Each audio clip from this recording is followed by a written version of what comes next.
What's up, everybody? It's your boy Jerome, and I'm coming to you today with a review for Power Season 5, Episode 5, titled Happy Birthday. So, without further ado, let's get into the video. Alright, so this episode started out with Tommy and Sammy. They're at the bar, and Tommy's asking Sammy if he knows why Vincent is calling this meeting with those two. And then, Sammy's like, I don't know why Vincent's calling this meeting, but I do know one thing. I know I'm not gonna lie for your ass anymore. And, then Vincent and his crew walk in with Teresi. And, Vincent is just laying it out for Sammy and Tommy, basically saying to them that, I've been thinking about everything that happened with the drive-by and everything, and this shit just ain't adding up to me. And, Tommy basically tells him, he thinks it was Dre that did the drive-by. And Vincent says, is Dre the one that you told me you took care of? And Tommy was like, yeah. So he was like, oh, so you both lied to me. And, basically, yeah, they did lie to you. And, he puts them both on their knees and he gives Teresi the gun to kill one of the two. He got to make a decision between either his best friend, Sammy, or his son, Tommy. And, Teresi takes the gun. Well, actually, he was hesitant about doing it. But, Vincent was like, if you don't do it, it's going to be all three of y'all asses instead of just, picking one of them. So Teresi has the gun. He has the gun and he points it dead at Sammy. And he clicks the gun. And the gun, doesn't do anything because there are no bullets in there. So, that was, what was the purpose? What was the purpose of that for real? I didn't understand that, but I guess, for him, he's still going to deal with them, but he's just not going to work. They're not just going to work for him anymore, which I still don't understand the whole semblance behind that. Was it to scare them with something? Maybe. All right, then you get this scene with Teresi and Sammy. They're together. And, Teresi and Sammy are talking about the events that happened with the Italians. And, Sammy's like, he don't know how he gonna eat right now because he has no job and all that kind of stuff. And then, Teresi is telling Sammy that the reason why he put the gun on Sammy was because he could feel that the gun was light and it had no bullets in it. And I'm like, okay, Teresi, whatever you gotta say to make yourself feel better. I don't really give a shit. Sorry, y'all, I just shaved my face and I got hair in my mouth. Back to that. I don't really give a shit what Teresi is saying. Teresi is a piece of shit, if you want me to be honest with you. So, he's telling Sammy how, Mock and Sax want him to get more and more information on Tommy. And, Sammy says, well, what business? And, I really want Tommy to stop being so trusting with these people. Like, they don't have your best interest at heart, my nigga. Like, really and truly, they do not. And I want Tommy to wise up to that. And then you got Tommy, he and Teresi are together.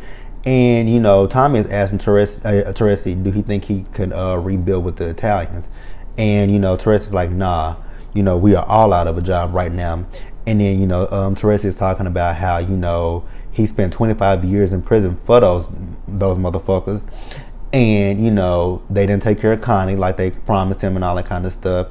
And, he's kind of like, he wish he did drop a dime on them. And Tommy was like, so you would rat on them? And, Teresi's like, you can't rat, talking about ratting on people that you loyal to or not loyal to. And I'm hoping at this point, Tommy is finally starting to realize that maybe Teresi is not all that he is cracked up to be. And maybe he might be using you as, I really hope Tommy is wising up to it. And then, Tommy, why did you have that fucking check that James wrote for you? And Teresi gonna ask him what that check was for, and Tommy told him, oh, Ghost owed him some money. Like, he owed you that much money, my nigga? Like, really, Tommy, you are being so stupid right now. Like, think with your head and not with your heart. Like, if your head would tell you, maybe Teresi is not all that he's cracked up to be, and you would finally wise up and keep him out of your fucking business. All right, then you got this scene where Tariq and James are in the car with each other, and I guess it's supposed to be a father-son bonding day or some shit like that. I really didn't understand it, but Tariq is basically telling James how Tasha told him about where they grew up at and all that kind of stuff. And, James is just trying to be like, well, that's Tasha's truth. And, your mama's grieving and all this kind of stuff.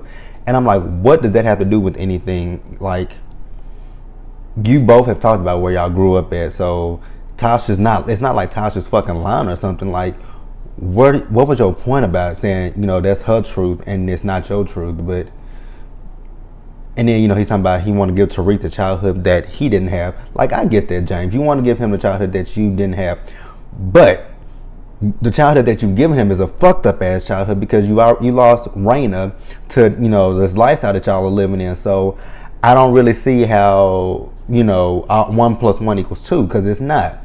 Like, yeah, you don't want Tariq to have the childhood that you had, but you giving him a worse childhood than what you had. Like, he's been brought up around drugs and people getting killed and all that kind of shit. So I really don't see how you giving him a better lifestyle, a better childhood. The only thing you're giving Tariq is money and what the stuff that money can buy. That's not really providing him with a better childhood. If you think about it in the long run, it's not. All right, and then you get this scene with Tasha and Terry. They're out getting a birthday cake for Tariq. And, Tasha is talking about how she's living in a hotel room and all that kind of stuff. And basically, Terry wants Tasha to come and move in with him. And Tasha's like, I can't do that right now.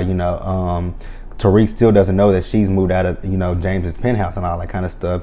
And then she's also talking about, this is the weekend for his birthday. So she's like, it's not time for his birthday. So it's not the time or the place for that right now.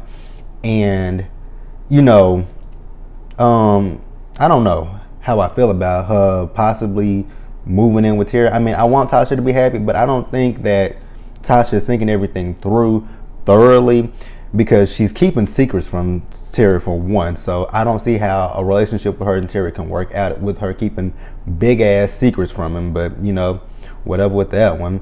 And then once they get up to the counter, the baker asks her if she's getting the 2 cakes, one for Raina and one for Tariq, and she said no, she's just getting the 1 cake, and that was it. All right, and then you go over to Angela's office.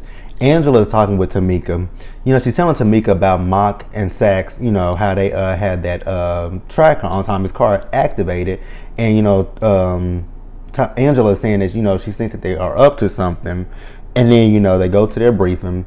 And in their briefing, Tamika congratulates Angela on basically getting as close as she got to getting to Jimenez. And, Angela's like, she was like, well, we need to stop this. And Angela's like, no, we don't need to stop this. We need to, I have some information here that we can build an airtight case against them. And Tamika is like, no, we ain't doing nothing with this case. Steve said leave it alone, so we're going to leave it the fuck alone. And Angela is still again trying to, tell her, no, we can build an airtight case against them. And then Tamika just kind of did the situation. And she was like, you know what? I need to have a meeting with, John and Cooper alone. So Angela leaves, and Donovan actually stayed in the room too. And, Tamika's whole thing was she did grant them the rights to reactivate that track on Tommy's car. But, this little side deal that they got with Teresti, she needs something by the end of the week that can build a case against them. And, Mock, he's so cocky and all this kind of shit. He talking about he'll have something to her by the end of the day. And then those two leave. And then once they leave, and it leaves Tamika and Donovan in the room with each other. And Donovan is basically telling Tamika how Angela had him get the information from Blanco Rodriguez, the NYPD detective, in the case of Raymond Jones and all this kind of stuff. And I'm like, why did he? I didn't really understand what his purpose was for telling Tamika that. If it was to make himself look good or something, because I really, quite honestly, didn't understand, Donovan telling Tamika any of that shit, because that's not something. It is something that Tamika needs to know, but I just don't understand why he was telling her at that particular point in time. All right, then you get this scene where Tamika goes back into Angela's office, and Angela wants to know, well, did you question Mock and Sax about why they turned their tracker back on Tommy's car? And Tamika tells her, no, I didn't ask them because I already knew that. I okayed them to do that because they suspected that Tommy was back to dealing drugs and all this kind of stuff. And so Angela's in her feelings like, well, why come you didn't include me in it? Like, why did you exclude me? And Tamika was like, well, I didn't feel like you could remain objective in this whole situation. And, she tells her, well, I will have them turn the tracker off. But, and then she says, well, Donovan told me about, you with this dirty cop case. What's the deal with that? And, Angela basically gives Tamika some bullshit ass reason about why she got all the files and all that kind of stuff. Like, Angela's gonna get herself caught up with this shit right here. This is gonna backfire on all of them. Like, I can't see how Angela could be so sloppy with this shit. All right, so we got this scene with Tommy, Kanan, and Ghost together. And, Tommy is not really 100% certain that it was Dre who ordered the hit. But then you got Ghost and Kanan saying, yeah, it was Dre that ordered the hit. So going back to last week's episode when Kanan and Ghost were talking after Tommy had left about a plan, I believe this was their plan, and it kind of backfired on their asses. And then, you know, Kanan and Tommy are talking about how Kanan took out those two niggas who did the hit on them and all that kind of stuff. And, you know, Tommy is talking about how he owes Teresi and all this kind of shit. And I'm like, what do you owe Teresi for? Like, you don't owe Teresi for shit. Like, I don't really understand that shit. And, you know, Tommy basically wants to take the hit out on Dre today. And, you know, Ghost is like, nah, we can't take the hit out on Dre today. Because, you know, Dre is now a part of the Queen's Child Project with him and Tate. And if that happens, they'll kind of put two and two together that it was Ghost, and they'll put all three of them together and know that they were the ones behind taking Dre out. And, you know, again, Tommy's talking about how he owes Teresi. And, you know, because Teresi picked him over his best friend. And James is like, well, why do you think he did that? And Tommy talking about, well, because I'm his son. I'm like, come on, Tommy, like, be a little bit smarter than that. You know, he's only known you like 5 seconds. He's known Sammy a lot longer than you. So why would he just automatically pick a stranger over his best friend? Like, it makes absolutely no sense. I get that you are his son, but like I said last week, Tommy, Teresi has known about you your entire life, but now all of a sudden he wants to come and be in your life. Like, you gotta kind of put two and two together and realize he's working you and he's playing you. And, you know, Ghost gives Tommy his clean money. And basically, you know, Tommy's like, well, you know, once this whole shit is done with the Jimenez family, you don't have to worry about Teresi anymore. And you don't have to worry about me anymore. And I'm like, you dumbass fool. Like, be smart, Tommy. Teresi is playing you like a fucking fiddle. Like, I don't get how Tommy does not see that shit. And, you know, like when Ghost gave Tommy the money, he told him, you know, when we are in each other's presence, you know, kind of act, you know, forget about me and all that kind of stuff. And Tommy's like, cool, and, you know, whatnot. And then Ghost is like, well, you know, I got to leave and meet with Tate and all of them about some stuff. And, you know, Kanan tells Tommy about all of Dre's beef. And, you know, it might be a good way to push, you know, the best way to get at Dre is to push him out of the organization, which, you know, Tommy ain't really with it and all that kind of stuff. I'm like, you know, I think Kanan made it a good idea, but, you know, Tommy is a complete hothead. And I really just want him to kind of put two and two together with Teresi, that Teresi is not on his side whatsoever. All right, y'all. So next we get we had this scene where you have Tate, Dre, Simon, and James all in the meeting with each other. And in this meeting, Tate wants Dre to host the last fundraiser, but James wants to host it himself at Truth. And, you know, Tate is giving the reasons why he feels like Dre should host it. Mostly because Dre is closer in age to the kids in the community. And also with all the shit that's going on with, you know, James and all that stuff, he just feels like Dre would be better fit to host it than James. But Simon, on the other hand, is like, well, you know, we already have one black on the team, and that's James. So, you know, we don't really need him to do this at all. And, you know, Tate is just telling them, well, this is my choice. This is my decision. And I'm going to do what I need to do for me. You know, basically, Tate is looking out for himself. And then once Tate and Dre leaves, James is kind of questioning Simon. And Simon is like, well, you know, every time I've, you know, dealt something to you, you found a way to wiggle your way out of it. So I don't, you know, he's like, I have faith that you'll wiggle your way out of this situation, which hopefully he can wiggle his way out of the situation. Like, I want him to get back at Dre so fucking badly. Just stick it to him. I don't care how you do it, just stick it to that nigga. All right, and then you got Dre. He is going to a meeting with Quinn. And when he walks into the meeting with Quinn, there sits James. And, you know, Dre's like, well, why is he here? And then Quinn lets him know that James is here because you have a non-compete clause that you signed with Truth. And basically, James is going to sue the shit out of us if I don't fire you. And she was like, you know, and then, you know, Dre was like, you know, well, what can we do about this? And she was like, basically, only way we can get out of this is if James rips up the non-compete clause. And James was like, I'm not ripping that shit up. Like, you know, so toodaloo, peace out, don't let the door hit you. And, you know, he tells Dre that, you know, he will be hosting the fundraiser event at Truth. And, Yeah, basically that's it. He's just gonna host the fundraiser event at Truth, and basically Dre ass is not well. All right, so we get Kanan. He's coming out the corner store and he's approached by a crackhead who was screaming, "My nigga, my nigga, my nigga, my nigga, my nigga." I was like, what the fuck? And it was Kendrick Lamar. Like, I sat there and cried fucking laughing. Like, I had to repeat that shit multiple times because that shit took me the fuck out. So he walks up to Kanan. He complimented Kanan on his jacket and all this kind of shit. And then this nigga gonna take out some gift cards that he scratched the logos off of them because he did not like the logos. And, you know, Kanan told him to fuck off. And, you know, when Kanan walked away, he said, "I didn't like your jacket anyway." So he follows Kanan again, and you know, he's trying to sell. You know, he tells Kanan, "Well, I'll give you this bike, this Debo looking ass bike. Actually, it wasn't Debo bike, that was Red's bike, but that's neither here nor there." And you know, even with watching this scene, like Kendrick Lamar gave me Ezel the Crackhead vibes from Smoke from Friday. Like that is. And then that is my favorite movie of all time. Like, I love Friday. So looking at that shit, I just really was dying laughing because he is giving me straight Ezel vibes. But you know, he's talking about the Spanish and all this kind of shit, and you know, that bucks up Kanan's ear, and you know, Kanan says he'll take the bike, and he gives him some money. So you know, then we give another scene where you got the crackhead talking to one of the Tainos.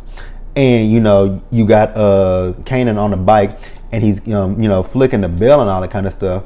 And then when the dude turns around, Kanan shoots him, and you know, keeps riding on. And then the crackhead is like, "Well, you know, can I take his wallet?" Kanan was like, "I don't give a fuck. You can take his wallet and his shoes."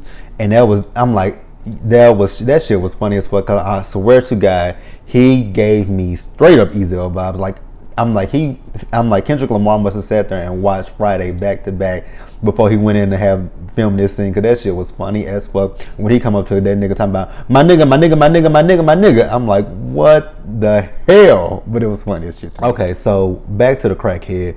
He is meeting with some of the Tainos. He's giving them some mumbo jumbo bullshit, and he was rambling, so I really didn't understand what the fuck he was talking about. I know he kept talking about, you know, niggas, and you know, the Spanish and all that kind of stuff. And then he said, the one dude that he was talking to, he said, "I'm not your nigga, and I ain't a Spanish person, and I'm not a Spanish." And then you know, he's telling him to think about some stuff. And then once the Taino turns around, there's Kanan lurking in the wood, lurking in the cut. He opens that door and he boom shoots him right point blank in the head, and the crackhead is sitting there with blood guts just splattered all over his face. I'm like, ugh, that shit is nasty as fuck. Now back to Kanan and the fucking crackhead.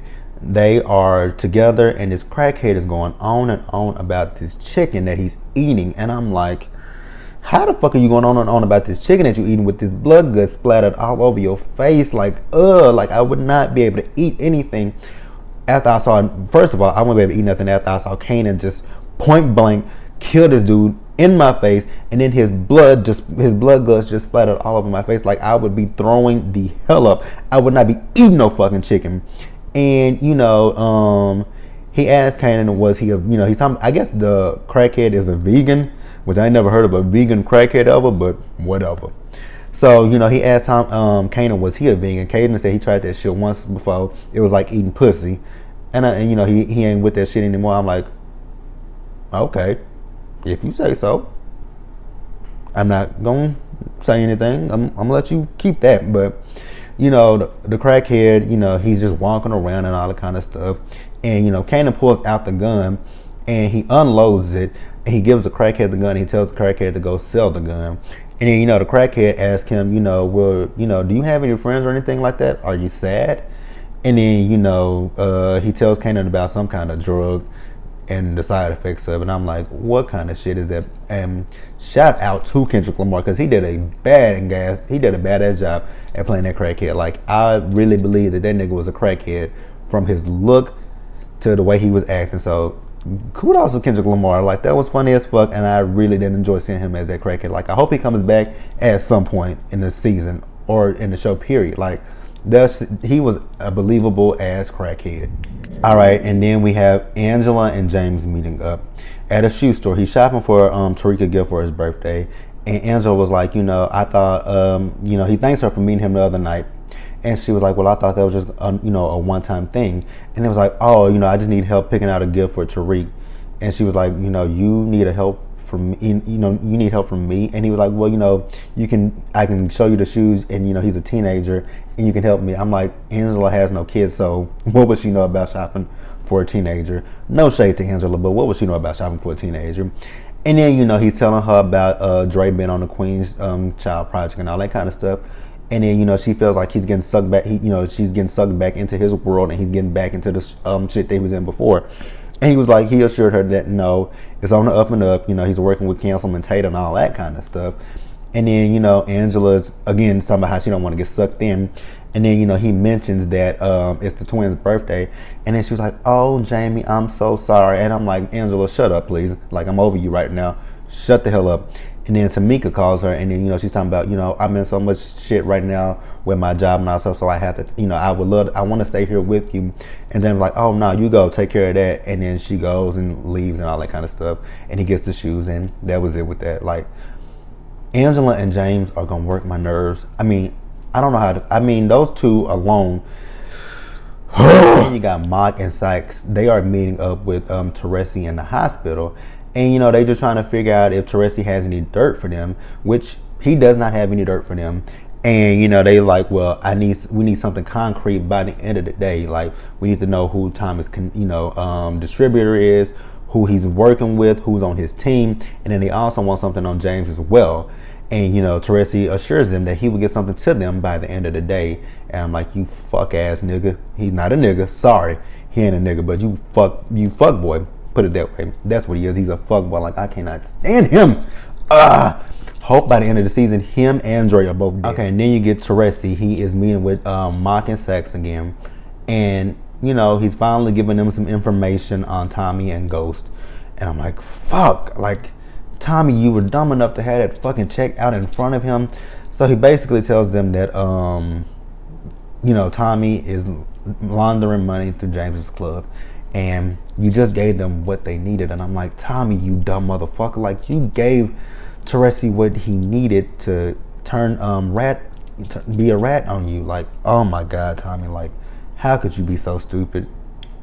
And Proctor gets a phone call from Angela. Angela's like, well, do you want to be a lawyer again? And Proctor's like, hell yeah, I want to be a fucking lawyer. What do you think? I'm like, what the fuck you think? And, Angela's like, okay, well, I need a favor from you. And I'm like, what kind of favor does Angela need from Proctor? Like, I was really confused listening to that. I'm like, what kind of favor what could Proctor do for Angela?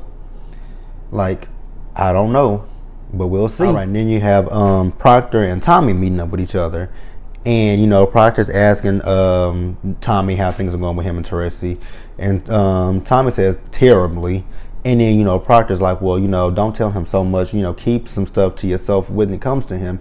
And then he was like, well, who told you to say that? He's thinking that Ghost got to Proctor, which Ghost did talk to Proctor. But, when they're talking, Angela pulls up. And then once Angela gets out the car, Tommy starts flipping the fuck out, talking about it's a setup and all this kind of shit. And, Angela is talking about how she has all this information. She thinks that Tommy is the New York distributor for the Jimenez because he worked with the Lobos and all that kind of stuff. And I'm like, Angela, girl, you are dumb as fuck. And, she's just going back on and on and on about how, she can get James and Tommy. And Tommy's like, oh, okay, so this is all about your boyfriend. Actually, not your boyfriend, your ex-boyfriend. And then, she goes to the back of the car and she pulls out that tracker. And then, Proctor's like, well, that's illegal. And she was like, no, it's not illegal. There was a warrant for it. And, she's telling Tommy how she has a deal for him that she'll give him full immunity if he gives her information on the Jimenez and all that kind of stuff. And I'm like, you were wrong once before with the Jimenez. You thought, what's his name? Lorenzo. What's that? I think that's his name. You thought he was a distributor for the Jimenez, but he wasn't. Like, Angela, you got this all wrong. And, once Angela leaves, Proctor basically tells Tommy to take the deal. And, he mentions that agent, that federal agent again, whatever he was. And, Tommy's like, well, they won't know anything unless you keep your mouth closed. And, Proctor's like, shit, you ain't got to tell me nothing. Okay, so then you have Dre. He is leaving a message for Quinn, and when he finishes leaving that message for Quinn, in walks Cristobal, and Cristobal tells him about everything that's happening with the Taínos and stuff like that. And Dre feels like it might be Tommy them, but Cristobal thinks it's actually an inside job. And then, you know, Dre gets in his feelings and he goes off of, you know, because Cristobal says he think it might be 2-Bit. And Dre was like, well, if it was 2-Bit, that would mean that I ordered the hit on the Taínos and all that kind of shit. And he was like, I didn't do that shit. He was like, just because, you know, Alicia wants him to have a second in command, you know, he's not going to do that kind of shit to mess up his, you know, all the stuff that's going on with him. And I'm like, Dre, shut the fuck up, please. Like, nobody gives a fuck about you. I'm so happy that Kanan is doing all this shit to push Dre's bitch ass out. Like, I'm so happy. Like, let's get that little bitch out. And then, you know, let's get him vulnerable and alone and kill that motherfucker. All right, and then we had a fundraiser event at Truth. You know, James there working the room. He goes up to that pastor, y'all. What's his name? Anybody who remembers that pastor's name, because I actually don't remember it, leave it in the comment section down below.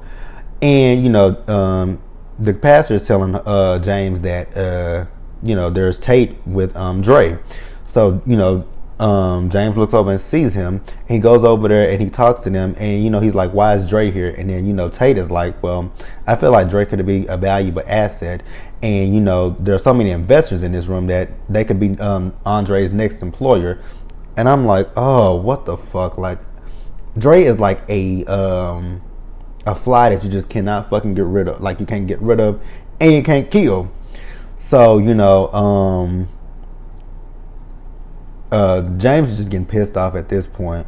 And, you know, Simon comes up to James and he says, you know, that they'll get him. And, you know, James gets a text from Tasha saying that the dinner is starting and does he have the cake? Okay, so over at the penthouse, you got Tariq's birthday party. And, you know, you got everybody there. You got Keisha, you got Tommy, you got the baby, you got Tasha and her mama there. And, you know, Tasha gets a text message from Terry asking her how's things going. And, you know, she said, you know, that, you know, James is not there and they don't have the birthday cake. And Terry says, so, you know what, I got it taken care of. And on the other end, you got Tariq getting a text message from Kanan talking about what's up, fam. And I'm like, here we go again with this little nigga. Like, somebody needs to get a belt to his ass. Like, real talk. Like, you know, I don't know what they got to do with him to get him in line. Like, get a belt to him. Get a belt, or if you're from the South, get a switch to that little nigga ass. Like, when I was a kid, and my grandma used to tell us to go outside, my big mom used to tell us to go outside and get a switch. We would go out there and get the little smallest little twigs. She'd go out there and get a bigger one and tie them bitches together and whoop our asses. Shit, there were even times where she would whoop us with a fly swatter or whatever the hell she can get her hands on. If you ain't never got hit by a fly swatter, that shit do fucking hurt. Don't judge, but that shit do hurt. And then, you know, Tasha, well, not Tasha, but Keisha, she was asking, you know, Tariq, how was school? And he said good. And then, you know, she asked him what his favorite class was in school. He said philosophy. And, you know, Tommy has a little joking moment with them. But then he asked Tasha, you know, is Ghost coming? And she was like, do you see him here? And he was like, damn, chill out, man. I was just asking the question. And then, you know, Tommy tells Tariq that he has a gift downstairs for him. So they go downstairs and, you know, Tommy lets Tariq drive his car. And, you know, they're driving, and then Tommy has Tariq pull over and park the car. And this is where Tommy started asking him questions about stuff. You know, he was like, you were the one that warned Dre about me and your dad, them coming after him. And, you know, he was like, yeah, it was me. And Tommy wants to know, well, why did you do that? Like, you know, you got your Uncle Tommy in some deep shit right now. Like, you know, Dre, you know, I got into some shit with a drive-by. And then, you know, he's like, even the shit with Vince and them, like, that's got him in a lot of shit. Like, he could still get got with them, and he could be facing jail time and all that kind of shit. So he basically just want to know why Tariq did it. And Tariq tells him the reason why he did it was because, you know, Dre helped him when it came down to finding Ray Ray and all that kind of stuff. And I'm thinking to myself, like, you know, that's cool and all, but you got to still have loyalty to your family, little boy. Like, Dre is an outsider. Like, stick by your family. That's who you need to stick with, your family. Fuck Dre and stick with your family. Back at the penthouse, Terry shows up with the birthday cake and the candles. Tasha mama, however, ain't with the bullshit whatsoever. She's like, you completely overdressed for somebody who's delivering a cake. I'm like, oh yeah, he delivering something, all right. He gonna be delivering that pipe to Tasha at some point. But enough with that. So once he comes in there, once he gets there, the NYPD people come up there on the elevator and they tell Tasha, they have some clues about who killed Raina in the case. And they basically want Tasha to surrender her gun to them. And Tasha was like, I can't surrender my gun to you because I don't have my gun. Like, I reported my gun stolen. And the guy that came up there with the guy that she was talking to, he had Detective Rodriguez, verify that story is in fact true. So Terry takes the paper, the warrant, and he's like, you just have a search warrant for this gun and all this kind of stuff. And the guy that was talking to her, he was like, we don't have to involve the lawyers. He actually asked Terry, who are you? Terry said, I'm a lawyer. And he was like, we actually don't have to involve the lawyers in this at all. And then, once Rodriguez gets off the phone, she's like, what her story does check out. And, they leave. And she gets on the elevator, and that bitch got a smirk on her face. I'm like, she thinks she got something, which she kind of does. Like, Angela, once again, has fucked this shit up completely. I'm like, oh my God, Angela, you dumb bitch. You messed this shit up completely. Like, why? I'm just gonna keep saying why. Okay, so back at the penthouse, you got Tasha and Terry. They go into the room, and Terry's telling Tasha, you know what? Like, you fucking lied about that gun. Like, I sat here and watched you put that gun into the safe. And, Terry's whole thing is he still believes that James is the one that killed Ray Ray. Which I'm like, you are way off with this one, but whatever. So he's telling Tasha how, he's like, well, James must have used that gun to kill him. And I'm like, again, you're way off the mark, my brother, but whatever. And then, Tasha was like, no, I told you the truth that night I came over to your place. Like, it was me that shot him, nobody else. But again, Terry just does not believe this. And he was like, the reason why they came here is because they're building a case and they believe that James is the one who did it. And he was like, you can either be a victim or you're an accessory with James. And, he tells Tasha, whenever you decide which one you want to be, give me a call. And in the process of this, you have Tariq listening at the door, eavesdropping on what they saying. And again, I'm thinking to myself, like, Terry, like, just go off of what Tasha's telling you. She's trying to protect your ass, but the more you keep digging, like, you're going to find out something that you don't really need to know. And I just don't know how you're going to handle it if you ever find out that Tariq was the one who, in fact, shot Ray Ray and not James like you keep thinking so bad. Okay, and then back at Truth, you got Tate and Dre up there at the front talking, and you got Tate talking about they've reached their goal. And then on the other side, you got James getting getting drunk as fuck. And, the preacher comes up to James and asks James how he's doing, with all the stuff that's going on with the tragedy of Raina and all that kind of stuff. And James is just telling him, I'm good. And then, Tate and Dre come over there and, drunk ass James talking about he wants Dre off the project because Dre is a criminal and, he's selling drugs and all this kind of stuff. And, he's going off on Tate and, he roughs Tate up a little bit. And, Tate is telling him, you're the one that's unworthy and all this kind of stuff. Like, it's you, it's not Dre. And, once, they get it all calmed down, Tate basically tells him, you done fucked up now. And I'm, when it comes down to James is not allowing himself to grieve. And that's what's fucking James up completely. He's drinking so much and he's doing all this other stuff. Instead of him just taking the time to grieve the loss of Raina, he's drowning himself in alcohol and all this other shit. And I'm like, James, just allow yourself to grieve the loss of your daughter. Like, it's okay, dude. Cry. Do whatever you gotta do. But you drinking and you taking your issues out on other people is not helping you whatsoever. Like, I just don't get why he won't sit there and just, allow himself to just grieve the loss of Raina. Like, it's just that simple, my dude. Like, allow yourself to grieve. I get it. It's kind of hard to want to grieve somebody, and you sometimes you do want to shut down, because that's how I was when I lost my mom last year. I wanted to shut down, but I couldn't just shut myself down. Like, I had to push myself through it. And I think James just need to kick himself in the ass and just not move forward, but just say, allow himself time to grieve the loss of his child, because that is traumatic to lose your child. Okay, so back at the penthouse, you got Tasha them, and her mama's still upset. What is her mama's name? Anybody, let me know down here in the comments, because to me, I'm sorry, if you watch All My Children, if you've ever watched All My Children, to me, she's gonna always be Dr. Angela Hubbard. So I loved All My Children so much, but she's gonna always be Angie to me. But she's upset about the NYPD coming in there, and Tasha's like, well, let's just move past it. Let's open the cake. So they go to open the cake, and once they open the cake, it says happy birthday to Raina. And her mom was like, well, Tasha, you ordered the wrong cake. Tasha was like, I know. Like, and I'm thinking to myself, like, we know. Like, we can see that. Like, even Stevie Wonder, well, no, he would not know that. But anybody can see that Tasha ordered the wrong fucking cake, because it has Raina's name on it and not Tariq's name. So, Tasha storms out. She goes to the bathroom. And Tariq follows in behind her. And, he tells her, I'm sorry about the cake. And, he basically tells her, I want to turn myself in. I want to tell the cops that I was the one who killed Ray Ray and not you. He like, I don't want you to go down for what I did. And Tasha was like, it's all set in motion. It's all taken care of. And, he basically wants her to tell Terry what he did. And she was like, no one's going to believe that you did this on your own. So I kind of understand where Tasha's coming from with this. And then, Tariq asked Tasha, does he wish it was him that died instead of Raina? And I'm thinking to myself, like, I can answer that question for you.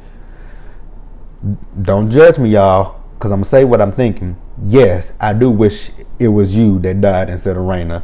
Raina was the better child. Raina didn't get herself in no trouble and all that kind of stuff. Actually, I'm going to take that back. I don't wish it was either one of them. I'm going to be honest. I don't wish it was either one of them. I wish Tariq had made some better decisions about things that he had did. And Raina would still be here if Tariq had made better choices. But we're here now, and you just got to deal with, everything. So, Tasha walks out the bathroom, and Tariq sees the pills that the doctor prescribed for Tasha, and he picks up the pills, and I don't know what he's going to do with those pills. I'm thinking he might try to, kill himself. I hope he doesn't. It's not worth it. And then back at the penthouse, you get a drunk ass James stumbling into the penthouse, and Tariq is sitting there with those pills in his hand. And then, James goes up to Tariq and gives him his birthday gift. And, he tells Tariq that he wasn't there because he was working. And Tariq was like, dealing drugs is not a job.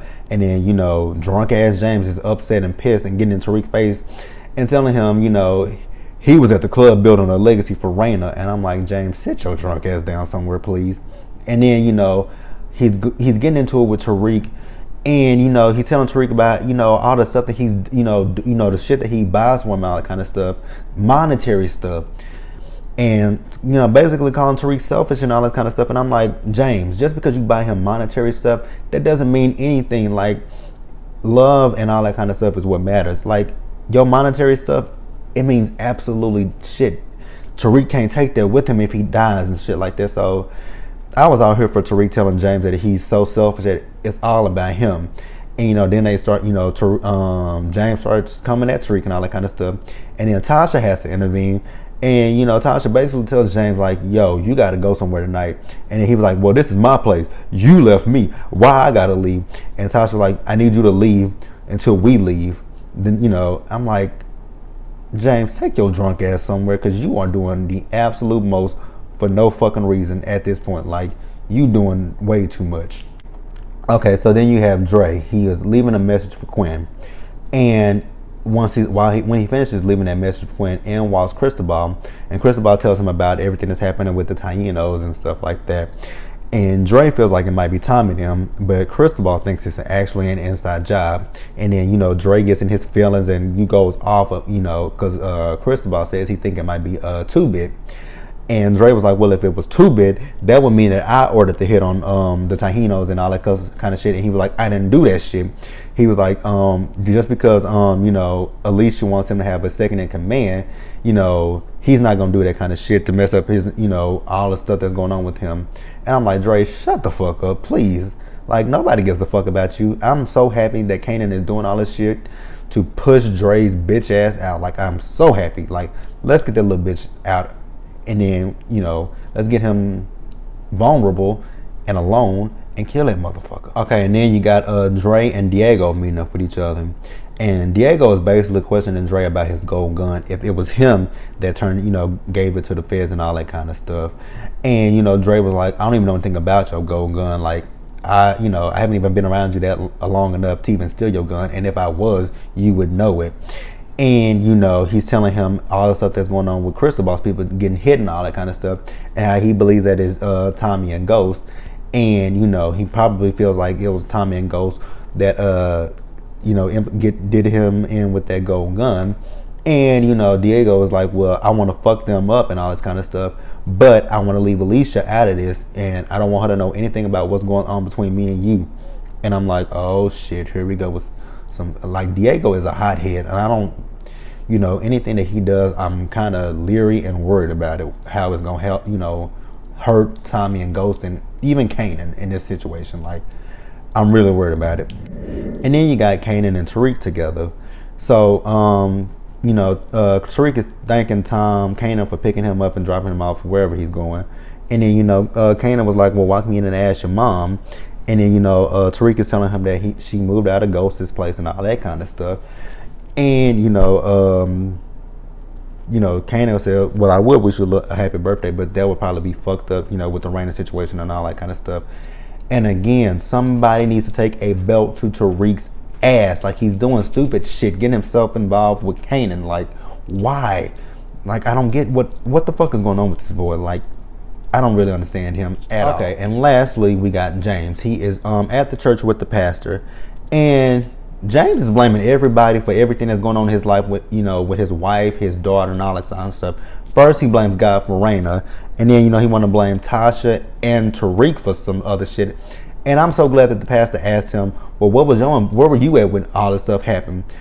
Which we all know where James was. He was in jail because Angela, you know, put him there because she thought he killed, what's his name? Donovan. Well, not Donovan, the other dude. And I was like really completely here for the pastor asking him all that kind of stuff. And, you know, basically he's telling James that he needs to make a change with his life. And, you know, he asked him, you know, what could have been done differently to have all this stuff avoided. And then, you know, he asked him, well, what would Raina do? And he said Raina would want him to be a different man, a better man, and all that kind of stuff. And, you know, he asked him, well, where did everything go wrong? And then, you know, we get a scene where him going over to Angela's place, and he knocks at the door, and Angela opens the door, and Angela lets him into her apartment. And that was the episode. So tell me how you guys feel about this episode and how you feel about everything that's going on with the show. Like the video, leave your comments, and subscribe to the channel. And I will see you guys later for Real Housewives of Potomac.